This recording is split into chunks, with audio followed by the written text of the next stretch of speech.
When I look at something for, say, the RPG genre, or even games where they try to provide meaningful choices, or even the grand use of having the illusion of them, we as players generally like those things, whether that ends up being something more binary yet still enjoyable, like say in the Infamous titles, or even going back to the good old days of BioWare, when they actually did it really well, even under their underrated Jade Empire game too.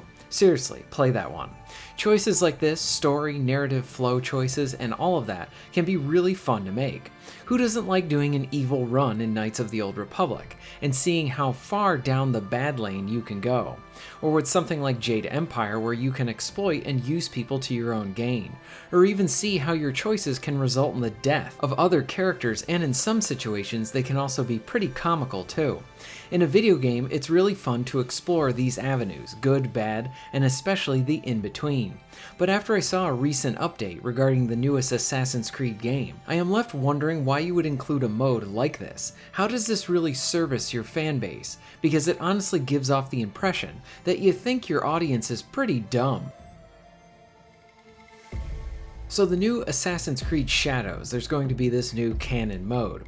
This is going to entail having a set path for the player, so the player plays the game with all of the choices decided for them already. This is to provide a choice-free experience, because choices and different paths can actually divide a fan base. That's something that Ubisoft is going for with this, and this is what Ubisoft says as a means to justify the inclusion of this mode. There's a lot to unpack here. For one, on a basic level, it would assume that the game was built to have choices, whether it be story-related, romantic options, stuff that pertains to your allies, and all of that. So if the game was built to have stuff like that in there, the act of creating a mode that the player can then select that does not provide the choices to the player, then why did Ubisoft even decide to make their game with those choices to begin with? Because it feels like the developer had a game that had those choices, and now as an after-the-fact kind of thing, they want to provide a mode that sort of just makes the story play itself for the player. Oh, don't bother adding any personal touches to your experience. Let the game choose it for you. So what is it then? Is this a game that will be more like an RPG Assassin's Creed, the player expecting to make those choices? But by having a mode like this, it sort of sends a mixed message to the player and their audience. To add to this, I want to elaborate that by having a mode that takes away a feature from your game, then why did you even have it in your game to begin with? Because I have no idea who would be asking for a mode like this. Oh, you're a fan of RPGs. You want to have less RPG in your RPG. That doesn't make any sense. We even have recent evidence of players begging for more choices and options within their game. Look at Dragon Age the Veilguard. One of the biggest issues with that game is that the players really aren't given true choice there. You can't be a jerk, for example.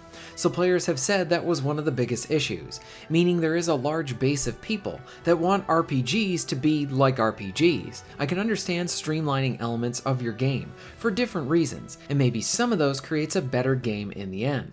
But doing something like this for your big Assassin's Creed title, it leaves me more scratching my head in that, does this project really know what it is doing and what it wants? Because it sort of feels like they are attempting to please everybody, where it should be much better focused on appealing to your base, listening to your paying fans and what they want, then finding a way to kind of deliver all of that to them. I mean, was anyone really asking for a mode that sort of plays itself and pertains to having no choices? Also, how far do we take this? At this point, why not just make a feature film, or even a TV series if you're going to have a particular direction that you want people to follow? It's confusing and just sends the wrong messages to the player, where I feel like during this preview period, Ubisoft should be trying to build up hype, rather than sending mixed messages to its player base. Because with all of the alternatives out there, it's extremely easy to just wave off a new game and direct your attention towards something else, maybe even something that is trying to please that same base. Regarding choice, I would also argue too that by having a mode like this, you are really not allowing for that player to make those decisions to really flourish. Yes, you could make the argument that if there is a sequel, that game is going to need to take some of those choices and make them canon. Or you could try and find a way to incorporate all of the player's actions, or just the big ones. But for the game that they are currently playing, and want to try, having those choices I think really adds more individual elements to the game.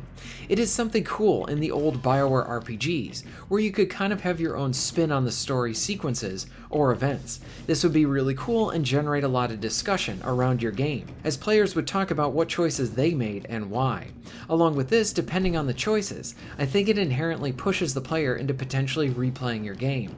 Every time I make a choice in any of those games, I always wonder how the opposite would have gone, or the other option. If I managed to save before that key choice, I would even load it back up and see how it would go the other way, and maybe go with the option that I found was best.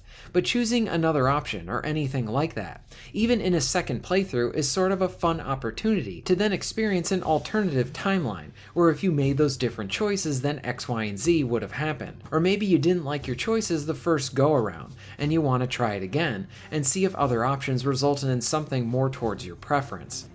Yes, of course, give the player options, but as far as this one, the Canon mode just doesn't make any sense to me, and for a game that is really struggling, along with a company that has been having a year full of failures, it would seem that this mode is another example in a long list of mistakes that Ubisoft is making. Another one that I might even highlight in another video is that this game is set in Japan, so I would expect to play as a Japanese character for the game, kinda like how with Odyssey was set in Greece, and I played as a Greek, or in Origins was set in Egypt, and I played as an Egyptian.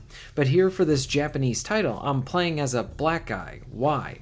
This doesn't really make any sense at all. It's like if you want to do this for your main character, then fine, maybe set the game somewhere else where it would make sense. Because what this feels like is like you want to check a box to show how virtuous you are with your main character. Where many of the Assassin's Creed players are just like, we want a fun game, no nonsense, just fun. And many have been asking for one to be set in Japan for a long time. And yet when Ubisoft finally gets the opportunity to do it, it looks like they are completely messing it up. At least with the lead up to the launch of this title. What hurts us too is that they are releasing this after Ghost of Tsushima, a great game that really provided what a lot of fans wanted Assassin's Creed to do before. So Ubisoft needs to come in and match or be better than that game. I mean, maybe they will, but things are not looking so hot for them. And I think this game and the people who are running it need to just focus and try to cater to their base.